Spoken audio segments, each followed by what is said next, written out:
সবাইকে শুভ ষষ্ঠীর অনেক অনেক শুভেচ্ছা।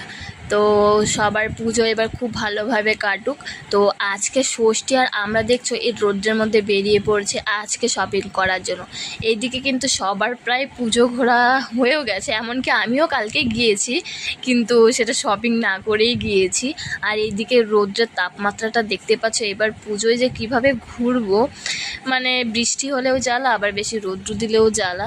তো যাই হোক, কথা বলতে বলতে দেখো বাজারে চলে এলাম। যাই হোক, বাঙালির ইমোশন বলে কথা, শপিং না করলে হবে, শপিং তো করতেই হবে।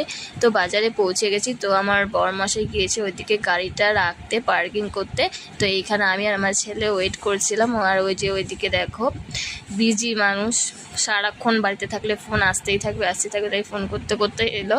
তো এখানে এসে আবার দাঁড়ালো, আমরা একজনের জন্য আর কি ওয়েট করছিলাম। তো এখানে আমরা উপরে আবার হচ্ছে এখানে একটা বজরংবলীর হচ্ছে মন্দির ছিল, সেখানে আমরা তিনজন চলে গেছি হচ্ছে ভগবানের দর্শন করতে। তো এখানে সোনা হচ্ছে ঠাকুরকে প্রণাম করছিল আর বলছিল আমার দুষ্টুমি কমিয়ে দাও। তো এইদিকে দেখো এইখানে হচ্ছে পেছনটাতে আবার হচ্ছে বাজার বসে, সেখানে উপর থেকে আর কি তোমাদেরকে শেয়ার করলাম। আর ওইখানে দেখতে পাচ্ছ এখানে একটা কালী মন্দির আছে। এমনিতে কোনো ধরো বার্থডে থার্থডেতে হলে পরে আমরা পুজো দিতে যাই। তো আজকের মতন ভিডিওটা এখানেই শেষ করছি। ভালো লাগলে লাইক কমেন্ট করে